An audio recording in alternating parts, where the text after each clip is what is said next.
Utility stores corporation ने सार्फिन को दोबारा जलील करने की ठान ली है। आपको बताएं, यूटिलिटी स्टोर्स ने फिर से आपको बता रहे हैं यूटिलिटी स्टोर्स के हवाले से यूटिलिटी स्टोर्स कॉरपोरेशन ने सार्फिन को दोबारा जलील करने की ठान ली है। यूटिलिटी स्टोर्स कॉरपोरेशन ने 1 नवंबर से दोबारा पुराना निज़ाम लागू कर दिया। पुराने निज़ाम के तहत सार्फिन शनाख्ती कार्ड नंबर 5566 पर भेजेंगे। पुराने निज़ाम के तहत सारिफ शनाख्ती कार्ड नंबर 5566 पर भेजेगा। तस्दीकी कोड नादरा से आने पर सार्फिन को सौदा सर्फ मिलेगा। आपको बता रहे हैं यूटिलिटी स्टोर्स के हवाले से यूटिलिटी स्टोर्स ने फिर से आवाम को जलील करने की ठान ली है। यूटिलिटी स्टोर्स कॉरपोरेशन ने सार्फिन को दोबारा जलील करने की ठान ली। यूटिलिटी स्टोर्स कॉरपोरेशन ने 1 नवंबर से दोबारा पुराना निज़ाम लागू कर दिया। पुराने निज़ाम के तहत सारिफ शनाख्ती कार्ड 5566 पर भेजेगा। पुराने निज़ाम के तहत सारिफ शनाख्ती कार्ड नंबर 5566 पर भेजेगा। तस्दीकी कोड नादरा से आने पर सारिफिन को सौदा सर्फ मुहैया किया जाएगा। बात कर लेते हैं जहांगीर अशरफ से, हमारे साथ मौजूद हैं शहजाद खान। जी बताइएगा शहजाद खान। जी बिल्कुल, यूटिलिटी स्टोर कॉरपोरेशन ने सार्फिन को दोबारा अजियत देने और उन्हें जलील करने की ठान ली है, क्योंकि यूटिलिटी स्टोर कॉरपोरेशन की जानब से 1 नवंबर से दोबारा बिलिंग का पुराना निज़ाम लागू किया जा रहा है और इस पुराने निज़ाम के तहत सार्फिन अपने शनाख्ती कार्ड का नंबर 5566 पर भेजेगा और नादरा से तस्दीकी कोड आने के बाद सार्फिन को बिलिंग होने के बाद जो है वो सौदा सर्फ मिल सकेगा। इस निज़ाम पर सार्फिन ने पहले भी तशवीश का इज़हार किया था और इस निज़ाम को तब्दील कर दिया गया था, लेकिन अब 1 नवंबर से इस निज़ाम का दोबारा नफाज किया जा रहा है। इस हवाले से शहरी ये कहते हैं कि ज़ईफ ख़वातीन और बुजुर्ग अफराद के पास तो फ़ोन होता ही नहीं और ना उन्हें ये तरीक़ेकार आता है कि वो अपना शनाख्ती कार्ड नंबर 5566 पर भेजें। इसके अलावा उनका ये भी कहना है कि सिस्टम पर लोड होने की वजह से मैसेज भेजने की सूरत में भी तस्दीकी कोड वापस नहीं आता और सार्फिन बिलिंग काउंटर पर जो है वो ख्वार होते रहते हैं, जलील होते रहते हैं, जिसकी वजह से वहाँ पे लड़ाई झगड़े और बहस व तकरार की नौबत पेश आती है। और इस निज़ाम को यूटिलिटी स्टोर्स इंतज़ामिया की जानब से भी जो है वो बिल्कुल बेबुनियाद और नाकाबिल कबूल करार दे दिया गया था, क्योंकि इससे जो सेल्स हैं वो गिर जाती हैं। इस हवाले से जो इंतज़ामिया है उनका ये कहना है कि खरीदारी के पुराने सिस्टम ने सार्फिन और स्टोर इंतज़ामिया की चीखें निकलवा दी थी। इस पुराने निज़ाम के तहत बिलिंग का अमल जो है वो सुस्त हो जाता है और अब अगर इसको दोबारा लागू किया जाता है तो शहरियों की अजियत जो है वो फिर से बढ़ जाएगी। इसलिए जो अब निज़ाम चल रहा है, यानी सार्फ अपना शनाख्ती कार्ड लेकर जाता है और बिलिंग काउंटर पर यूटिलिटी स्टोर इंतज़ामिया को देता है तो आसानी से उसका बिल बन जाता है। इसलिए जो मौजूदा निज़ाम चल रहा है इसी निज़ाम को चलाया जाए। जो यूटिलिटी स्टोर कॉरपोरेशन है उसकी जानब से अगर खरीदारी का पुराना निज़ाम, बिलिंग का पुराना निज़ाम राइज किया गया तो फिर वही होगा, ताख़ीर होगी बिलिंग में और शहरी जो 2-2, 3-3 घंटे इंतज़ार करते हैं उनके ये इंतज़ार जो है वो कई घंटों पर मुहीत हो जाएगा। इसके अलावा जिस सार्फ का तस्दीकी कोड वापस नहीं आता वो बिलिंग का काउंटर छोड़ने के लिए तैयार नहीं होता, क्योंकि उसने घंटों इंतज़ार किया होता है और यूटिलिटी स्टोर की इंतज़ामिया भी मजबूर होती है कि जब तक तस्दीकी कोड नहीं आता वो सार्फ को बिल बनाकर सौदा सर्फ नहीं दे सकते। इसलिए इस निज़ाम से बहुत सी खराबियां पैदा होंगी, लोगों की मुश्किलात बढ़ेंगी। ज़ईफ ख़वातीन जिनके पास फ़ोन नहीं होता, बुजुर्ग अफराद जिनके पास फ़ोन नहीं होता, तो उनके लिए भी खरीदारी का अमल जो है वो निहायत मुश्किल नहीं बल्कि नामुमकिन होने के बराबर हो जाएगा। इसलिए मुल्क भर से यूटिलिटी स्टोर सार्फिन का, शहरियों का ये मुतालबा है कि यूटिलिटी स्टोर कॉरपोरेशन ऐसे तजर्बे करने से बात रहे जिससे लोगों की अजियत बढ़े, वो लोगों के लिए आसानियाँ पैदा करे। जी बहुत शुक्रिया शहजाद खान, हमें अपडेट करने के लिए। आपको बता रहे हैं यूटिलिटी स्टोर्स कॉरपोरेशन ने सार्फिन को दोबारा जलील करने की ठान ली। यूटिलिटी स्टोर्स कॉरपोरेशन का 1 नवंबर से दोबारा पुराना निज़ाम लागू करने का ऐलान सामने आया है। पुराने निज़ाम के तहत सारिफ शनाख्ती कार्ड नंबर 5566 पर भेजेगा। नादरा उसे तस्दीकी कोड आने पर सार्फिन को सौदा सर्फ मिलेगा। ज़्यादातर ज़ईफ ख़वातीन, बुजुर्ग अफराद के पास फ़ोन ही नहीं होता। सिस्टम पर लोड होने की वजह से मैसेज भेजने की सूरत में तस्दीकी कोड ही नहीं आता। खरीदारी के पुराने सिस्टम ने सार्फिन और स्टोर्स इंतज़ामिया की चीखें निकलवा दी। पुराने निज़ाम के तहत बिलिंग का अमल सुस्त होगा, शहरियों की अजियत बढ़ जाएगी, ऐसा कहना है सारिफीन का। सारिफीन का शनाख्ती कार्ड नंबर 14 सल्फ लेने का मौजूदा निज़ाम जारी रखने का मुतालबा सामने आया है। आपको बता रहे हैं, खरीदारी के हवाले से यूटिलिटी स्टोर्स कॉरपोरेशन का 1 नवंबर से दोबारा पुराना निज़ाम लागू करने का ऐलान सामने आया है। जहांगीर अशरफ से बात कर लेते हैं। जी बताइएगा। बात करें तो हुकूमत की तरफ से आवाम को रिलीफ देने के लिए ये बनाए गए हैं ताकि यहाँ पर मार्केट से सस्ती अशिया फराहम की जाएं, लेकिन इस हवाले से काफ़ी ज़्यादा पेचीदगियाँ, कभी इसके जो सामान लेने का तरीकाकार है उसको तब्दील कर दिया जाता है और कभी यहाँ पर सामान ही मैसर नहीं होता। इस हवाले से अगर बात करें तो फैसलाबाद के भी अक्सर स्टोर्स ऐसे हैं जहाँ पर सामान जो है उसकी किल्लत का भी सामना रहता है और उसके अलावा जो शनाख्ती कार्ड को SMS करना होता था उसके बाद उसकी जो प्रोडक्ट्स हैं वो उनको दी जाती थी। तो इस हवाले से भी कस्टमर जो है उनकी काफ़ी कंप्लेंट्स थी। इस वक्त भी हम एक यूटिलिटी स्टोर में मौजूद हैं जहाँ पर ना आटा है, ना चीनी है, ना घी है और रोज़ाना मखसूस औकात कार दिए जाते हैं कस्टमर्स को यहाँ पर, जिसके बायस उसी सेम टाइम में रश जो है वो भी काफ़ी ज़्यादा हो जाता है और लोगों को अपना सामान जो है वो ख़रीदारी में काफ़ी दुश्वारी का सामना करना पड़ता है। यहाँ पर यूटिलिटी स्टोर में मौजूद हैं, आपसे बात करेंगे। सर बताएगा कि इस वक्त ना आटा, चीनी, घी मौजूद नहीं है। यूटिलिटी स्टोर्स आवाम को रिलीफ देने के लिए बनाए गए थे, किस वक्त यहाँ पर चीज़ें अवेलेबल होती हैं? क्या कोई ख़ास रोज़ाना डिलीवरी आती है या हफ्ते में 1-2 दिन आती है? तकरीबन डेली आती है, 2-3 बजे करीब आ जाती है, जो शाम तक हम सेल करते हैं, जो शाम तक ख़त्म हो जाती है। फिर नेक्स्ट डे 2-3 बजे डेली आती है। अच्छा, जो प्रोसीजर दिया गया था कि ID कार्ड जो है उसको SMS करते हैं, उसके बाद चीज़ें डिलीवर की जाती हैं, वो क्या अभी दोबारा तब्दील हो रहा है, पुराने तरीक़ार पर जा रहे हैं या अभी उसी तरह से लोगों को लंबा प्रोसीजर अडॉप्ट करना पड़ेगा? जी, 1 नवंबर से SMS करना पड़ेगा अपना ID कार्ड 5566 पे। उसके बाद आपको OTP कोड आएगा, उसके बाद आप सब्सिडी आइटम को खरीद सकते हैं। अच्छा, ये क्या डिमांड से कम सप्लाई होती है जिसकी वजह से चीज़ें ख़त्म हो जाती हैं या लोग ज़्यादा चीज़ें वो ले जाते हैं जिसके बायस लोग ज़ख़ीरा अंदोज़ी भी करते होंगे ज़्यादा आइटम्स ले जाकर? क्या वजह है, सप्लाई कम हो रही है या वैसे ही आवाम जो है वो अपनी डिमांड से ज़्यादा चीज़ें उठा कर ले जाते हैं? नहीं, सप्लाई तो कम नहीं है, लेकिन ये इसीलिए ये शफाफियत के लिए ये किया है कि एक घर से तकरीबन सारे फर्द ही लाइन में लग जाते हैं, जिसकी वजह से चीज़ शार्टेज हो जाती है। अगर एक घर से एक फर्द ले चीज़ तो कभी शार्टेज ना हो, इसीलिए ये OTP कोड वाला सिस्टम बनाया गया अदारे की तरफ से, ताकि ये शफाफियत के साथ हर घर को मिले। तो बिल्कुल यकीनी तौर पर लोगों को भी चाहिए कि डिमांड एंड सप्लाई जो है वो मुतासर ना होने पाए। हुकूमत की तरफ से ये दावा किया जाता है कि वो डिमांड के मुताबिक चीज़ें सप्लाई करते हैं, लेकिन एक फैमिली के 1 से ज़ायद अफराद जब चीज़ें इकट्ठी ले जाते हैं तो उसके बायस यूटिलिटी स्टोर पर तमाम अफराद को वो चीज़ें नहीं मिल पाती हैं और यही वजह है कि इस वक्त भी अक्सर यूटिलिटी स्टोर्स ऐसे हैं जहाँ पर आटा, चीनी, घी जो चीज़ें आवाम को सस्ती मिलती हैं वो मैसर नहीं हैं, जिसकी वजह ये बताई जा रही है कि उसी को रोकने के लिए ID कार्ड का SMS करने का जो प्रोसीजर है वो अडॉप्ट किया जा रहा है और 1 नवंबर से इस चीज़ को अमल दरामद यकीनी बनाया जाएगा कि तमाम जो ये चीज़ें बेनिफिट लेने वाले लोग हैं वो पहले अपना शनाख्ती कार्ड SMS करेंगे, उसके बाद उनको ये चीज़ें मिलेंगी। लेकिन दूसरी तरफ अलमिया ये भी है कि हुकूमत जो है वो नाकाम है डिमांड के मुताबिक सप्लाई करने में, क्योंकि अक्सर यूटिलिटी स्टोर्स पर हर वक्त ये चीज़ें मैसर होनी चाहिए, लेकिन ऐसा नहीं हो रहा। होना तो ये चाहिए कि हर वक्त ही आवाम को जो रिलीफ है वो मिले, लेकिन अगर मखसूस टाइम उसका तय किया जाएगा तो उसमें यकीनी तौर पर रश भी होगा और बहुत सारे ऐसे अफराद होंगे जो उस मखसूस टाइम में अपनी किसी और मसरूफ़ की वजह से वो यूटिलिटी स्टोर का रुख नहीं कर पाएंगे। तो हुकूमत को चाहिए मार्केट में इस चीज़ को कंट्रोल करने के लिए सप्लाई जो है उसको बढ़ाए और डिमांड जो है उस पर नज़र रखने के लिए अगर ये तरीकाकार अपनाया गया है कि ID कार्ड का उसमें काफ़ी ज़्यादा आवाम को दुश्वारी होगी, परेशानी होगी, क्योंकि उससे एक बार फिर उन्हें SMS के बाद इंतज़ार करना पड़ेगा वापसी SMS का, जिसके बाद जो रश है वो यूटिलिटी स्टोर्स पर मज़ीद बढ़ेगा। इस हवाले से बहुत शुक्रिया जहांगीर अशरफ हमें तफसीलन अपडेट करने के लिए।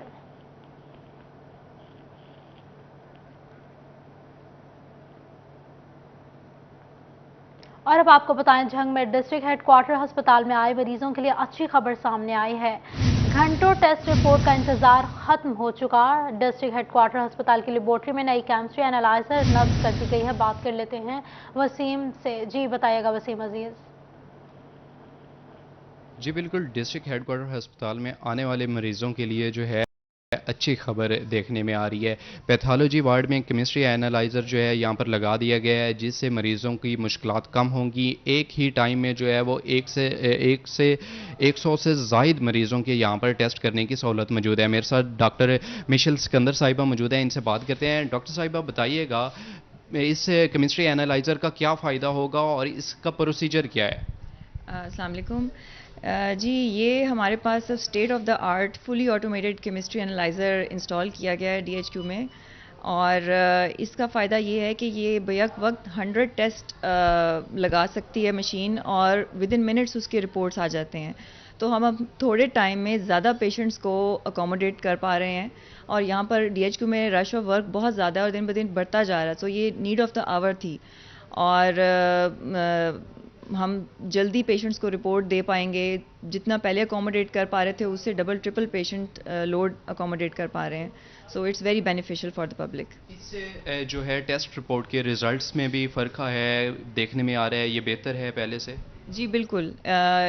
یہ fully automated chemistry analyser machine report ہمیشہ ایکوریٹ ہی دیتی ہے، اور اس میں ہیومن ایررز اور جو باقی سیمپلنگ ایررز اور جو اور مینول مشین پہ لگانے کی وجہ سے کبھی آ سکتے تھے، وہ بھی اس میں منیمائز ہو گئے ہیں.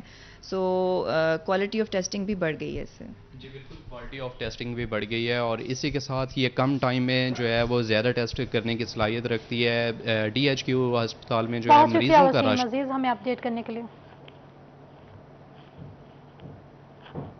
آپ کو بتائیں، اسکول انفارمیشن سسٹم کا لنک ڈاؤن. پنجاب کے 48,000 سرکاری اسکولوں کو مشکلات کا سامنا ہے. اسکول سربراہان کو نئے داخلوں، طلبہ کے کوائف میں درستی اور اسکول ریکارڈ کے اندراج میں مشکلات کا سامنا ہے. لنک ڈاؤن ہونے سے اسکولوں میں ڈینگی سرگرمیاں بھی بری طرح متاثر ہو گئی ہیں. اسکول انفارمیشن سسٹم کا لنک ڈاؤن ہے. پنجاب کے 48,000 سرکاری اسکولوں کو مشکلات کا سامنا ہے. اسکول سربراہان کو نئے داخلوں اور اسکول ریکارڈ کے اندراج میں مشکلات کا سامنا ہو رہا ہے. لنک ڈاؤن ہونے سے اسکولوں میں ڈینگی سرگرمیاں بھی بری طرح متاثر ہو گئیں. Punjab information technology board link میں موجود خامی دور کرنے میں ناکام ہو گیا. لنک میں موجود خامی کو دور کرنے کی کوششیں کی جا رہی ہیں. 24 گھنٹوں میں لنک پر موجود خامی کو دور کر دیا جائے گا، ایسا کہنا ہے اسکول ایجوکیشن کا.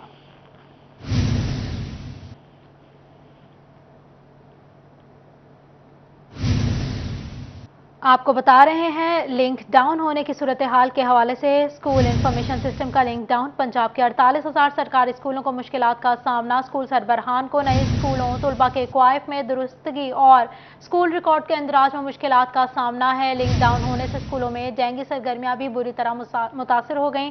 اسکول انفارمیشن سسٹم کا لنک ڈاؤن. پنجاب کے 48,000 سرکاری اسکولوں کو مشکلات کا سامنا. اسکول سربراہان کو نئے داخلوں اور اسکول ریکارڈ کے اندراج میں مشکلات کا سامنا ہے.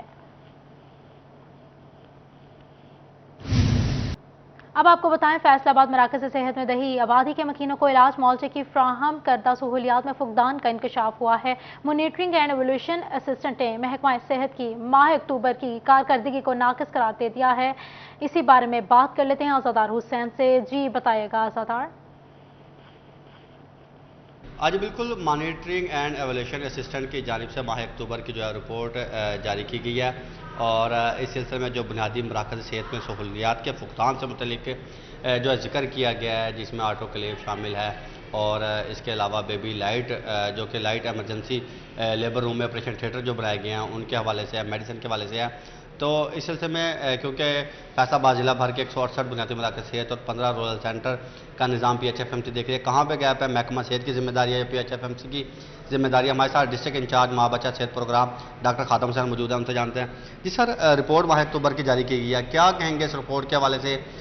کچھ میڈیسن کی شارٹیج ہے، اس کے ساتھ EPI کے حوالے سے جو ہے وہ نظام ہے، اس میں دیگر جو ہے وہ ایشو کا ذکر کیا گیا ہے، تو کس طرح مزید سے بہتر کیا جا رہا ہے؟ جی ایسے ہے کہ ہمارے جو مانیٹرنگ اینڈ ایویلیوشن اسسٹنٹ ہیں وہ ڈفرینٹ ہیلتھ فیسلٹیز کی وزٹس کرتے ہیں، اور جو ناک ڈاؤن کرائٹیریاز جو ہوتے ہیں ان کو چیک کرتے ہیں کہ کون کون سی چیزیں ہمارے پاس اویلیبل ہیں، کون کون سی نہیں ہیں. اب جہاں تک اویلیبلٹی کی تعلق ہے، وہ کافی چیزیں ایسی ہوتی ہیں جو IRMNCH نیشنل پروگرام نے سب پرووائڈ کرنی ہوتی ہیں. کچھ ایسی ہوتی ہیں مینجمنٹ کے جو میڈیسنس ہوا یا ایکوپمنٹس ہوا وہ جو ہے PHFMC پرووائڈ کرتی ہے. رہی بات EPI کی، EPI کے کچھ سینٹر، جیسے آپ نے بات کی کہ EPI کے کچھ سینٹر ہیں جہاں ویکسین वैक्सीन तो हमारे पास फैसलाबाद में सारी की सारी अवेलेबल है। अब उसको मैं सॉर्ट आउट करते हैं कि आया जो सेंटर उन्होंने बताया कि वैक्सीन नहीं है, तो उन्होंने किस पॉइंट ऑफ व्यू से बोला। ऐसे हो सकता है कि काफ़ी BHUs पर ILR जो है वो ख़राब थे, जो वैक्सीन हमने उधर से उठवा कर हमने दूसरे सेंटर्स पर प्रोवाइड कर दी थी। वैक्सीन हमारे जो वैक्सीनेटर्स हैं वो तो फील्ड में जाते हैं और वैक्सीन लेकर ही जाते हैं। रही बात इमरजेंसी लाइट की, जो नॉकडाउन क्राइटेरिया में फेल हुए हैं, हमने पिछले महीने भी DM PHFMC को रिक्वेस्ट की थी कि ये आपकी प्राइम रिस्पॉन्सिबिलिटी है, जो आपकी मैनेजमेंट में आता है, और मेडिसिन का आप प्रोवाइड करेंगे, और उन्होंने हामी भी भरी थी और उन्होंने बोला था कि इंशाल्लाह मैं बहुत जल्दी प्रोवाइड करवा दूंगा। कुछ सेंटर ऐसे हैं कि IRMNCH ने नए सेंटरों पर नई इमरजेंसी लाइट्स जो हैं वो प्रोवाइड किए हैं, हमारे पास वाउचर भी हैं और उनकी रिसीविंग भी है। मगर जो MES हजरात हमारे जो हैं, उन्होंने जब विजिट किया तो उनके जो क्राइटेरियाज हैं उस पर वो जो नई जो डिपार्टमेंट लाहौर हेड ऑफिस से वो जो हमने प्रोवाइड की हैं, वो उनके क्राइटेरिया पर वो बोलते हैं कि हमारे क्राइटेरिया पर वो पूरी नहीं उतरती। तो इस इशू पर मैंने अपने जो प्रोजेक्ट डायरेक्टर है उससे डिस्कस किया है कि सर जो MES की विजिट होती हैं उस पर हमारी जो न्यू इमरजेंसी लाइट जो आपने प्रोग्राम में दी हैं वो कंसीडर नहीं कर रहे। काइंडली या तो हमें वो इमरजेंसी लाइट एक्सचेंज करके दे दी जाए। बहुत शुक्रिया आज़ादार हुसैन हमें आगाह करने के लिए। अब आपको बताएं, जंग में जिला इंतजामिया की जानिब से इंसदाद स्मोक के लिए इकदाम जारी हैं। 24 घंटों के दौरान इंसदाद स्मोक स्क्वाड ने माहौलियाती SOPs पर अमल दरामद न करने पर भट्टा मालिकान को 1 लाख रुपए के जुर्माने कर दिए। भट्टा जात के मालिकान की जानिब से ज़िगज़ैग टेक्नोलॉजी के बिना काम किया जा रहा था। आपको बता रहे हैं, जिला इंतजामिया की जानिब से इंसदाद स्मोक के लिए इकदाम जारी हैं। बात कर लेते हैं अवैस खान से। जी अवैस, बताइएगा। जी बिल्कुल, हुकूमत पंजाब की हिदायत पर जंग में जो है इंसदाद स्मोक के हवाले से खुसूसी स्क्वाड तश्कील दिया गया था। इस स्क्वाड की जानिब से कार्रवाइयाँ करते हुए 24 घंटों के दौरान जो है वो भट्टा मालकान को 1 लाख रुपए के जुर्माने आयद किए गए हैं। महकमा माहौलियात और जिला इंतजामिया के मुताबिक इन भट्टा मालकान की जानिब से जो है स्मोक के हवाले से SOP जो हुकूमत की जानिब से जारी किए गए थे उनकी खिलाफ वर्जी की जा रही थी। बेशतर जो भट्टा मालकान है उनकी जानिब से ज़िगज़ैग टेक्नोलॉजी का भी इस्तेमाल नहीं किया जा रहा था, जबकि सब स्टैंडर्ड जो है वो फ्यूल जलाने में भी ये भट्टा मालकान मुलविस थे, जिनके खिलाफ जो कार्रवाइयाँ की गई हैं, जुर्माने आयद किए गए हैं। महकमा माहौलियात के मुताबिक इनको वार्निंग जो है वो भट्टा मालकान को जारी की गई हैं और इन वार्निंग के ऊपर अमल न करने पर जो है उनके खिलाफ FIR का भी दराज किया जाएगा। शुक्रिया अवैस खान हमें अपडेट करने के लिए। आपको बताएं, जंग में महकमा रेवेन्यू के मुताबिक इकदामात के बावजूद स्टाम्प पेपर फरोख्त करने वालों की मनमानियों पर काबू ना पाया जा सका। बात कर लेते हैं अवैस खान से। अवैस, बताइएगा। बिल्कुल, महकमा रेवेन्यू की जानिब से स्टाम्प फरोशी की ज़ायद कीमतों पर फ़रोख्त के हवाले से जो है शिकायत पर अमल करते हुए जो है वो बैंकों से स्टाम्प की जारी करने के हवाले से इकदाम तो किए गए। तमाम जो है वो छोटी मालियत के स्टाम्प जो हैं वो ताहाल उसमें ज़ायद कीमतों में फ़रोख्त किए जाते हैं। खुद कचहरी कंपाउंड में जैसे चंद कदम के फासले पर रेवेन्यू दफातर मौजूद हैं। इसमें ज़ायद कीमत पर स्टाम्प फरोशी की शिकायत जो है आम है, जिसके बाद साइलिन को मुश्किलात का सामना है। जबकि डिस्ट्रिक्ट बार एसोसिएशन के मेंबरान की जानिब से सूरत हाल पर तहफ़्फ़ुज़ात का इज़हार किया गया है। सीनियर एडवोकेट सरदार तमुल अब्बास मेरे साथ मौजूद हैं, इनसे बात करेंगे। सर, बताइएगा क्या कहेंगे स्टाम्प फरोशी की ज़ायद कीमतों पर फ़रोख्त के हवाले से शिकायत पर जो कितनी मुश्किलात का सामना करना पड़ता है साइलिन को? ये इस तरह के गवर्नमेंट ने जो है वो अपनी तरफ से तो एक अच्छा इकदाम किया था कि ऑनलाइन जो है वो प्रिस्क्रिप्शन कर दी थी कि वाइट पेज पे लाइसेंस जारी हुए हैं और वो वाइट पेज पर जो है स्टैम्प जो है वो वहाँ से जो है वो ऑनलाइन बार कोड के साथ जारी कर लेते हैं। लेकिन करप्शन जो है वो चूँकि बाई ब्लड जो है वो हमारे सिस्टम के अंदर जो है वो इस तरह से सराहियत कर चुकी है कि उसको निकाला नहीं जा सकता। तो पहले जैसे होता था कि 100 वाला 100 वाला जो स्टैम्प पेपर था वो 300 तक 400 तक ब्लैक में सेल हुआ करता था। तो अब भी वही पोजीशन चल रही है कि वो 100 का निकाल के देना है, तो ये जो स्टाम्प फरोश हैं वो उसके 200 चार्ज करते हैं। जो एक गरीब आदमी है उसके पास है ही 100 के, मैंने 100 का ही एफिडेविट लेना है, तो उसको कह दिया जाता है जी सिस्टम नहीं चल रहा, तो उसको निकाल के नहीं दिया जाता। और इसी तरह डबल चार्ज किया जाता है। ये स्टार्ट से जो है ना, इस पर कभी भी आज तक जो है ऐसा इकदाम नहीं उठाया गया कि इसकी रोकथाम की जाए, इन पे जो है वो चेक एंड बैलेंस किया जाए। हालांकि ये डिप्टी कमिश्नर का और ADCR की जिम्मेदारी है कि वो लाइसेंस जारी करते हैं, लाइसेंस अथॉरिटी वो हैं कि वो इसको जो है वो चेक एंड बैलेंस करें। लेकिन स्टार्ट में भी इसी तरह ही चल रहा था। अब ये गवर्नमेंट ने जो है जैसे ऑनलाइन करने से भी इस पर कोई भी असर नहीं हुआ। पहले ये था कि वो मैनुअल जो है वो खजाने से निकलते तब भी ब्लैक मिल गया था, 100 वाला 300 400 500 तक इवन के चार्ज। शुक्रिया अवैस खान हमें आगाह करने के लिए।